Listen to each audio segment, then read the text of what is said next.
नमस्कार, मैं आपका किडनी डॉक्टर भंडारी आज आपके पास एक बहुत महत्वपूर्ण टॉपिक के साथ आया हूँ, नमक। आज मैं आपके सामने ये बताऊंगा कि नमक क्या है, ये हमारे शरीर के लिए क्यों ज़रूरी है और ज़्यादा नमक लेने से हमारे शरीर पर क्या क्या प्रभाव पड़ सकते हैं।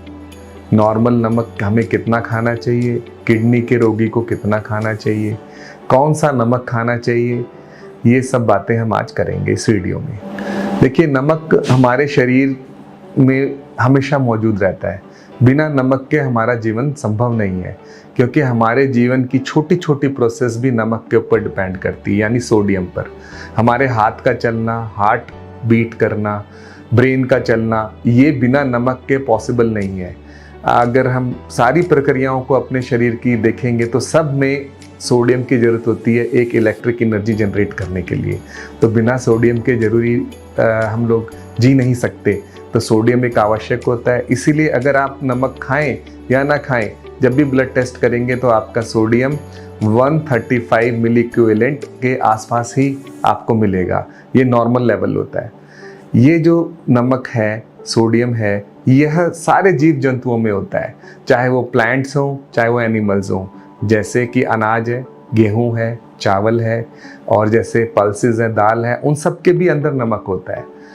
पर ये टेबल सॉल्ट यानी जो हम बाजार से नमक खरीदते हैं उससे अलग इस प्रकार है कि ये इसका जो नमक होता है वो बहुत कम मात्रा में होता है और जितनी ज़रूरत होती है उतना ही होता है। और जो टेबल सॉल्ट होता है वो हमारे खाने का स्वाद बढ़ाने के लिए बहुत ज़रूरी होता है। हम हमेशा नमक खाते हैं तो हमें को उसी बिना नमक के खाना खाना बड़ा बेस्वाद लगता है। अब आपने नमक की उपयोगिता जान ली। अगर नमक हमने ज़्यादा खा लिया तो नमक जो होता है वो अपने साथ हमेशा पानी को रखता है और उसकी वजह से हमारा ब्लड प्रेशर बढ़ सकता है, हमारे शरीर में सूजन आ सकती है, और नमक ज़्यादा हुआ और पानी कम हुआ तो प्यास बहुत लगती है और इसकी वजह से सांस फूल सकती है। नमक ज़्यादा होने से ब्लड प्रेशर का बढ़ना, सूजन आना शरीर में, सांस फूलना और बहुत प्यास लगना, ये सब एक इसके दुष्प्रभाव हो सकते हैं। इस एक्सेस नमक को निकालने के लिए हमारे शरीर में किडनी होती है। किडनी ही एक ऐसा ऑर्गन है जो जितना भी एक्स्ट्रा नमक होता है उसको निकाल देती है। उसके कई तरीके हैं, पर आप ये समझिए कि किडनी ही एक ऑर्गन है जो निकाल सकती है। तो जिसको किडनी की परेशानी है, किडनी कम काम कर रही है, तो उसकी किडनी नमक को पूरे अच्छे तरीके से नहीं निकाल पाएगी। तो नमक इकट्ठा हो जाएगा। नमक इकट्ठा होने से फिर उसको ब्लड प्रेशर बढ़ सकता है। ब्लड प्रेशर का फिर बुरा असर पूरे शरीर में पड़ता है। उसका हार्ट में प्रॉब्लम आ सकता है, उसके ब्रेन में आ सकती है, उसकी किडनी और ज़्यादा खराब हो सकती है। तो इस तरह से नमक को कंट्रोल करना किडनी के मरीजों में बहुत ज़रूरी हो जाता है। नॉर्मल इंसान को करीब 2.3 ग्राम यानी 2300 मिलीग्राम नमक लेना चाहिए। अब 2300 मिलीग्राम कैसे नापें?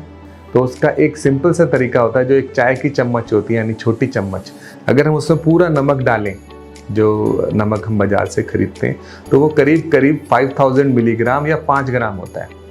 अगर हम उसका आधा कर दें तो वो 2.5 ग्राम होता है। तो हमारे को आधा चम्मच से कम नमक ही लेना है। तो ये तो बताया मैंने नमक कितना लेना है। अब कौन सा नमक लेना है? देखिए, नमक जो होता है उसमें एक तो होता है कि सोडियम सॉल्ट, सोडियम बेस्ड, पर सॉल्ट हमेशा सोडियम बेस्ड नहीं होते। काला नमक जो होता है वो पोटेशियम बेस्ड हो सकता है। बाजार में जो नमक लो सोडियम के नाम से आता है, जिसको हम लोना सॉल्ट के नाम से फेमस है, वो हाई पोटेशियम सॉल्ट होता है। जो टाटा लाइट होता है वो हाई पोटेशियम होता है। तो हमें कौन सा नमक खाना चाहिए? जो नॉर्मल आदमी है, जिसको कोई बीमारी नहीं है, उसके लिए जो होता है लो सोडियम सॉल्ट अच्छा रहता है। जैसे रॉक सॉल्ट हो गया, काला नमक हो गया, या टाटा लाइट नमक हो गया, या लोना नाम का जो सॉल्ट आता है। लेकिन किडनी के रोगियों के लिए ये पोटेशियम ज़्यादा वाला नमक जानलेवा भी साबित हो सकता है, क्योंकि पोटेशियम को भी किडनी निकालती है। अगर पोटेशियम हमारे शरीर में बढ़ गया तो वो उसका असर तुरंत पड़ता है और इतना फास्ट होता है कि कई बार इलाज करने का मौका भी नहीं मिलता है। पोटेशियम जो होता है वो हार्ट रेट को कंट्रोल करता है। तो पोटेशियम ज़्यादा होने से कई बार हमारे पास इमरजेंसी में मरीज आते हैं जिनको कार्डियक अरेस्ट हो चुका होता है। फिर उनको हम पोटेशियम कम करने का इलाज करना पड़ता है, जो बहुत ही कभी कभी लाइफ थ्रेटनिंग भी होता है। किडनी रोगी को कौन सा नमक खाना चाहिए? तो किडनी रोगी को हम ज़्यादा सोडियम भी नहीं दे सकते, ज़्यादा पोटेशियम भी नहीं दे सकते। तो इसमें जो ज़्यादातर रिकमेंड किया जाता है वो होता है सेंधा नमक।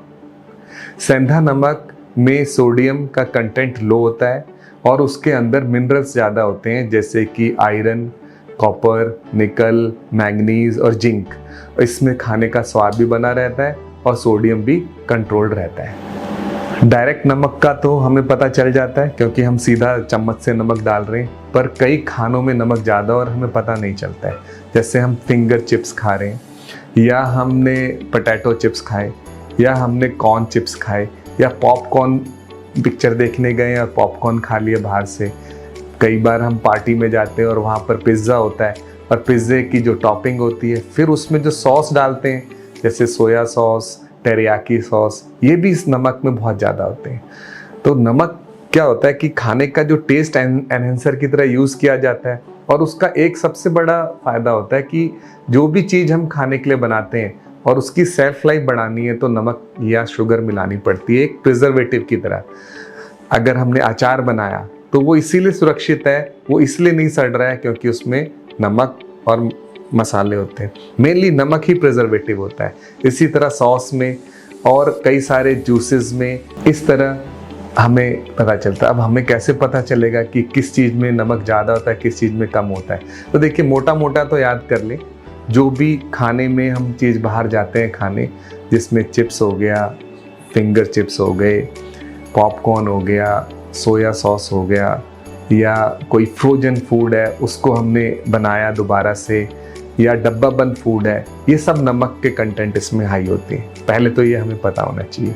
अगर हमें नहीं पता कि नमक ज़्यादा है या नहीं, तो हमें वो सामान को देखना चाहिए, उस सामान के अंदर पर सर्विंग यानी एक सर्विंग में कितना नमक है देखना चाहिए। अगर एक सर्विंग में 240 मिलीग्राम से ज़्यादा नमक है तो उसका सोडियम कंटेंट बहुत हाई है, उसका विकल्प देखना चाहिए जिसमें सोडियम कम हो। दूसरा, अगर हम ये याद नहीं रख सकते तो ये देखो कि जो एक सर्विंग है उसमें कैलोरी कितनी है और नमक कितना है। तो हमेशा कैलोरी ज़्यादा होने चाहिए नमक से। मान लीजिए हमने एक सर्विंग ली 100 ग्राम की, और उसमें जब फूड में कंटेंट में हमने देखा जो उसकी लिस्ट है, उसमें आया कि कैलोरी 100 ग्राम में है करीब 120 कैलोरी और नमक है 150, तो वो फूड हमारे लिए अच्छा नहीं है। अगर कैलोरी 120 है तो नमक उसमें हमेशा 120 से कम होना चाहिए। अगर आपको फिर भी याद नहीं रहता तो एक रूल ऑफ थंब है कि नमक उसमें लिस्ट पढ़िए, 1 ग्रेडियंट में कार्बोहाइड्रेट कितना है, फैट कितना है, तो उसकी लिस्ट पढ़िए 1 2 3 4 5 6। अगर वो टॉप 5 के अंदर नमक आ जाता है तो इसका मतलब उसका सॉल्ट कंटेंट बहुत हाई है, ऐसे खाने को नहीं खाना चाहिए। वही खाने को हमें प्रेफर करना चाहिए जिसमें सोडियम लिस्ट में सबसे नीचे हो। तो अब ये आता है कि भाई अगर हम खाने में नमक नहीं डालेंगे तो खाने में स्वाद कैसे आएगा? भाई मैं भी ये चाहता हूँ कि सबके खाने में स्वाद बना रहे। स्पाइस अप योर फूड, यानी कि खाने में आप मसाले ज़्यादा डालिए, उससे स्वाद लीजिए। आप जो है इसके जो आप इसमें यूज़ कर सकते हैं, जैसे पेपर का मसाला यानी काली मिर्च हो गया, अनियन हो गया, या लहसुन का, इनके आप पाउडर यूज़ कर सकते हैं या पेस्ट यूज़ कर सकते हैं। पर ध्यान रहे ये फ्रेशली प्रिपेयर्ड हो, ये बॉटल वाला नहीं हो। अगर बॉटल वाला हुआ तो उसमें सोडियम हमेशा ज़्यादा होता है। उसी वक्त प्रिपेयर करिए, मसाले थोड़े खरीदे रखें और पीस के बना के अगर हम डालेंगे और उसमें कम मात्रा में सेंधा नमक डालें तो ये एक अच्छा तरीका है हमारा खाना बनाने का। दूसरा, जब भी हम खाना खाते हैं तो केन्ड फूड यानी डब्बा बंद फूड और फ्रोजन फूड को ज़्यादा से ज़्यादा अवॉइड करें। और हम जब खाना खा रहे हैं या कहीं बाहर खा रहे हैं या घर में खा रहे हैं तो उस कंटेंट, डब्बे के कंटेंट में ये ज़रूर देखें कि नमक हमारा ज़्यादा तो नहीं है, 240 मिलीग्राम से ज़्यादा नहीं होना चाहिए, या कम से कम वो टॉप लिस्ट में टॉप 5 इंग्रेडिएंट्स में उसका नाम नहीं होना चाहिए। और बाहर खाते समय हमें हमेशा खाना बोलना चाहिए कि हमें बिना नमक के खाना दीजिए। आप मसाले अच्छे से डालिए और नमक हमें अलग से लेना चाहिए, सॉस अलग से लेना चाहिए, और उसे कम से कम मात्रा में इस्तेमाल करके भी हम ज़्यादा नमक के सेवन से बच सकते हैं। तो मैं आप लोगों को ये कहना चाहूँगा कि नमक हमारे शरीर के लिए बहुत ज़रूरी है, लेकिन ये नमक हर खाने में होता है तो हमें बाहर से नमक डालने की बहुत ज़्यादा ज़रूरत नहीं होती। तो नमक से जो हम स्वाद लेते हैं खाने में, उसका हम स्पाइस अप फूड के माध्यम से, यानी कि हम जो स्पाइसेस अपनी पसंद की अच्छे से डालकर और कम मात्रा में नमक, और वो भी सेंधा नमक डालकर, खासकर किडनी रोगियों के लिए गाइडलाइन है कि अगर हम ऐसे बनाते हैं तो हमारे को स्वाद भी आएगा, खाना भी अच्छा लगेगा और उसमें सोडियम कंटेंट भी कम होगा। और जब भी हम कहीं खाना बाहर खा रहे हैं, कोई भी खाने का प्रोडक्ट हमारे पास आता है पैकेट में, तो उसका लेबल ज़रूर पढ़ना चाहिए कि उसमें सोडियम कंटेंट कितना है। और डब्बा बंद फूड, फ्रोजन फूड, इसको बिल्कुल अवॉइड करना चाहिए। धन्यवाद।